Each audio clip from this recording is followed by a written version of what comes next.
같이 생명의 삶 112페이지에서 113페이지 오늘 말씀 마태복음 5장 1절에서 16절입니다.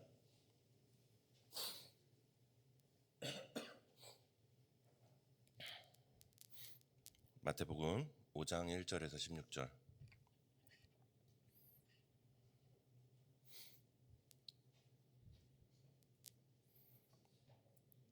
우리 다 찾으셨으면은 같이 한 목소리로 봉독하시겠습니다.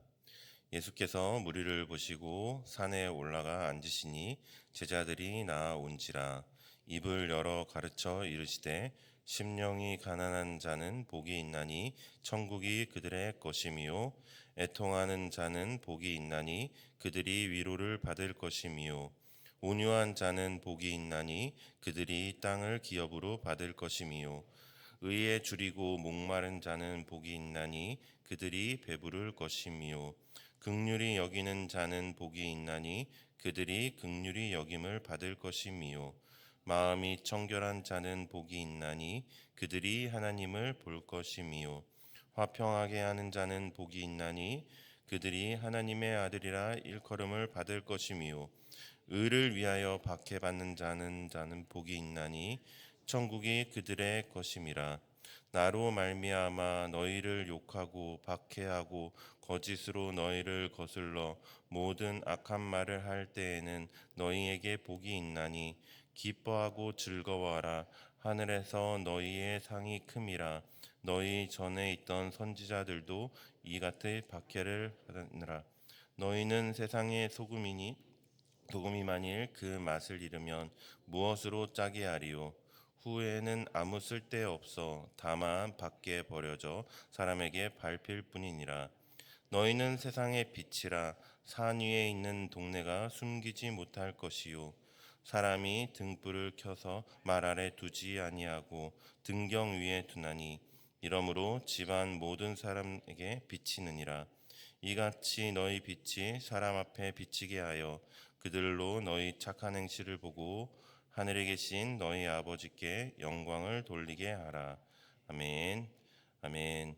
새벽 예배 나오신 사랑하는 성도 여러분 환영하고 축복합니다. 오늘도 우리가 함께 말씀을 묵상하고 주님이 오늘 우리에게 주시는 말씀을 따라서 오늘 하루를 살아가는 여러분 복된 하루가 되기를 소망합니다. 우리 같이 내용 관찰 보시겠습니다. 우리 예수님께서 말씀하신 복 있는 사람의 8가지 특징이 나옵니다. 이 8가지 특징이 뭘까요? 우리 3절에서 10절까지 그 특징을 하나씩 보면서 함께 밑줄이나 동그라미나 이렇게 쳐봤으면 좋겠습니다. 펜 있으시죠? 예. 우리 3절에 보면 뭐죠? 3절은 심령이, 그쵸? 심령이 가난한 자. 4절은요? 애통하는 자. 5절은 온유한 자. 6절은 의에 줄이고 목마른 자. 7절은요? 긍휼히 여기는 자. 8절은 마음이 청결한 자. 9절은 화평하게 하는 자. 10절은 의를 위하여 박해받는 자입니다. 그렇죠? 우리가 흔히 생각할 때 이제 복이라고 하면은 먼저 생각나는 게 뭐가 있습니까? 이제 복하면 이제 부자 되는 거, 그렇죠? 부자 되는 거, 건강한 거, 혹은 뭐 유명해지거나 뭐 권력이 힘이 있거나. 단순하게 얘기하면 이제 성공이죠. 그냥 성공하는 게 사실은 복이라고 생각하죠. 우리 생각에는 이런 것들이 복이라고 생각하기 쉽지만 오늘 본문에서 얘기하는 복 있는 사람에 대한 이야기는 가난한 자, 애통한 자, 온유한 자, 심지어 의를 위해 박해받는 자 등 완전히 다른 이야기를 예수님은 하고 계시죠. 예수님이 이야기하는 복과 우리가 흔히 생각하는 이 복의 개념이 완전히 다르다는 겁니다. 애통하는 자가 복이 있답니다. 쉽게 얘기해서 혹시 하루 종일 울고 싶으신 분 계신가요? 매일 울고 싶으신 분 아무도 없잖아요. 심지어 10절에는 의를 위하여 박해받는 자가 복이 있다고 합니다. 혹시 박해받고 싶은 분 계신가요? 아무도 없죠. 우리가 기도하면서 주님, 저에게 평안을 주세요. 기쁨을 주세요. 평안케 해주세요. 기도하지. 주님, 저한테 박해가 충만하길 원합니다. 이렇게 기도하는 사람은 아무도 없다는 겁니다. 세상적으로 이야기하면 이것은 저주지 복이 아니라는 거죠. 그런데 예수님은 이것을 진짜 복이라고 오늘 본문에서 이야기하십니다. 우리가 생각하는 복과 예수님이 생각하는 복의 개념이 완전히 다르다는 것을 우리가 기억해야 될 것입니다. 우리 두 번째 나로 관찰 보면요. 나로 말미암아 너희를 욕하고 박해받을 때 왜 기뻐하라고 하십니까? 이 본문이 이제 개역 개정보다 좀 새 번역으로 보면은 좀 더 현실적으로 조금 와닿는 부분들이 있습니다. 새 번역을 보면요. 이렇게 돼 있습니다. 너희가 나 때문에 모욕을 당하고 박해를 받고 터무니없는 말로 온갖 비난을 받으면 복이 있다. 너희는 기뻐하고 즐거워하라. 하늘에서 받은 너희 상이 크기 때문이다. 너희보다 먼저 온 예언자들도 이와 같은 박해를 받았다라고 얘기합니다. 왜 기뻐해야 되냐면요. 하늘의 상이 크기 때문이죠. 그리고 덧붙여 이야기하는 것이 너희 전에 왔던 선지자들, 너희 전에 믿었던 자들도 너희와 동일한 박해를 받았다라고 이야기합니다. 즉 무슨 이야기를 하는 것입니까? 혹시 고난 가운데 있습니까? 박해 가운데 있습니까? 말도 안 되는 것으로 사람들이 나를 핍박하기 시작합니까? 기뻐하라는 것이죠. 내가 받는 그 고난에 대한 상급을 주님이 이미 준비하고 있다는 것입니다. 그리고 이전에 믿었던 선지자들도 야, 너와 동일한 고난과 박해 가운데 있었어. 야, 너 바른 길을 잘 가고 있는 거야. 걱정하지 마. 라고 이야기하는 것입니다. 고난은 우리가 바른 길, 즉 이전에 우리가 앞서간 선지자들이 가던 길을 우리가 가고 있다는 증거이며 예수 그리스도의 그 십자가의 길을 따라가고 있다는 증거이기 때문에 우리가 기뻐하고 즐거워하고 그 고난 가운데서도 우리가 소망을 가질 수가 있는 것입니다. 자, 세 번째 관찰 보시면요. 예수님은 제자들의 정체성을 무엇이라고 정리하십니까? 13절, 14절에 보면요. 너희는 세상의 소금이니. 그리고 14절에 보면요. 너희는 세상의 빛이라. 이렇게 얘기하시죠. 뭐라고 하시냐면 너희는 세상의 빛이 될 거야.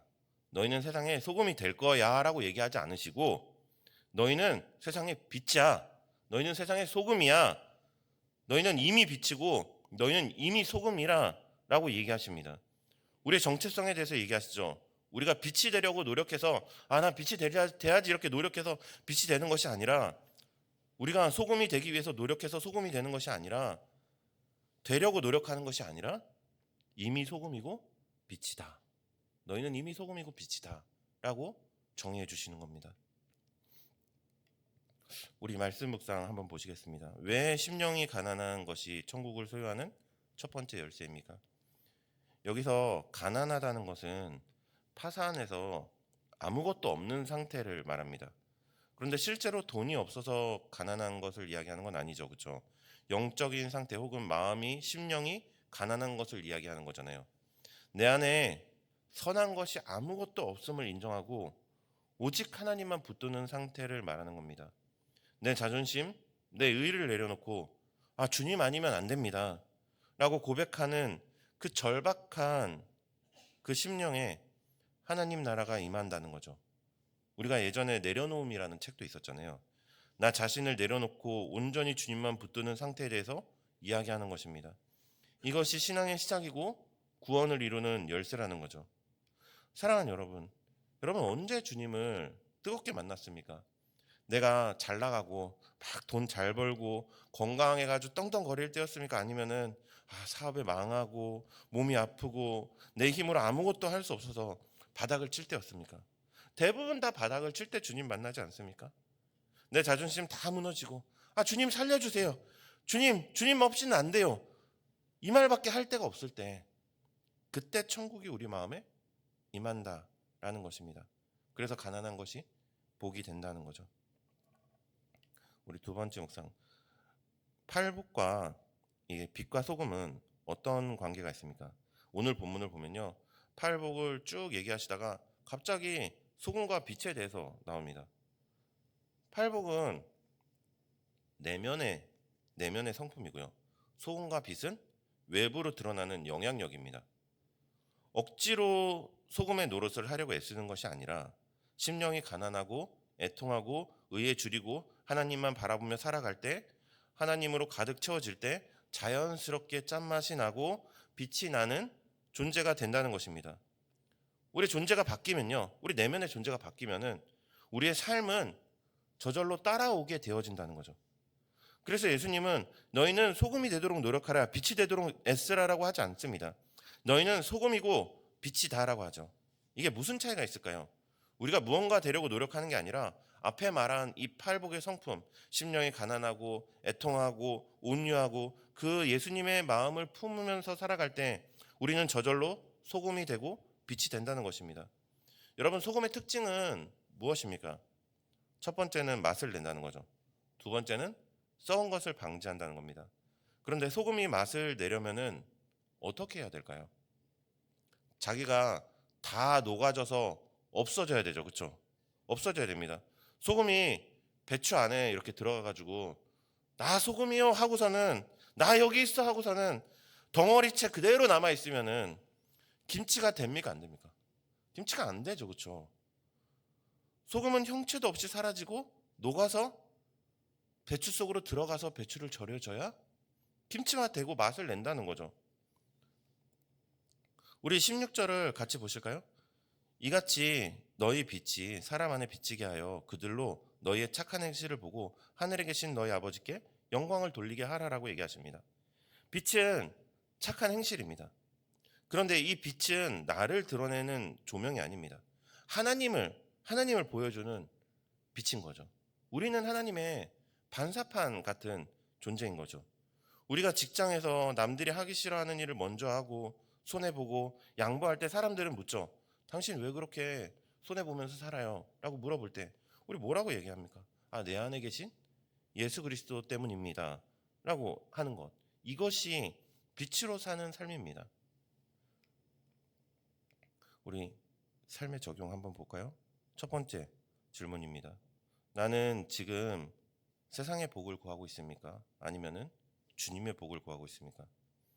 사랑하는 여러분, 우리 한번 솔직해져 봅시다. 우리가 새벽마다 나와서 가장 간절하게 구하는 건 무엇입니까? 주님, 내 사업 좀 잘 되게 해주세요. 내 통장 좀 채워주세요. 아니면은 우리 자녀들 좀 이렇게 잘 해주세요. 끊임없이 우리가 채워주세요. 잘 되게 해주세요. 이 채움의 복만을 구하고 있지 않습니까? 물론 하나님이 우리의 필요를 아시고요. 채워주시는 분입니다. 하지만 오늘 예수님은 이 비움이 복이라고 하시죠. 심령이 가난해져야 되고 내가 파산한 사람처럼 주님 없이는 못 사는 상태가 돼야 천국이 임한다고 하십니다. 혹시 우리가 너무 부유해서 혹은 너무 가진 게 많고 너무 믿는 구석이 많아서 하나님을 찾지 않고 있는 것은 아닐까요? 내가 계획한 대로 다 잘 돼서 내 힘으로 충분히 살만해서 그래서 우리의 기도가 식어버린 거 아닐까요? 그렇다면 그것은 축복이 아니라 영적인 저주일 수도 있다는 겁니다. 오늘 이 시간, 오늘 한 번쯤은 세상의 성공을 구하기보다 나의 가난함을 구하는 시간이 됐으면 좋겠습니다. 주님, 나 주님 없이는 아무것도 못하는 존재입니다. 나는 주님의 은혜가 없으면은 숨 쉴 수도 없는 존재입니다. 주님 오셔서 나를 좀 도와주시옵소서.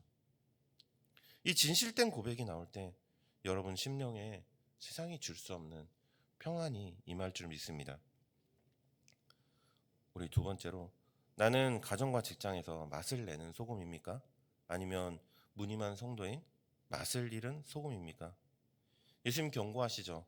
소금이 맛을 잃으면요 밖에 버려져 사람들한테 밟힐 뿐이라고 하십니다. 오늘날 교회가 세상 사람들에게 손가락질 받고 왜 밟히고 있습니까? 우리가 교회 안에서 아멘, 할렐루야, 주님 믿습니다 라고 하지만 밖에 나가서는 그 거룩한 행실이 그것이 세상과 아무런 상관없는 맛을 내지 못하는 소금과 같은 역할을 하기 때문 아닙니까? 여러분, 소금이 자신이 녹아질 때 맛을 낸다고 했죠. 가정에서 여러분 어떤 존재입니까? 여러분 퇴근해서 혹은 일 마치고 집에 들어가서 현관문을 열고 들어갈 때 여러분 때문에 집안 분위기가 살아납니까? 수그러듭니까? 내가 돈 벌어 오잖아. 내가 집안일 다 하는데 하면서 나를 주장하고 이 덩어리째 살아있다면요. 그것은 맛을 잃은 소금이죠.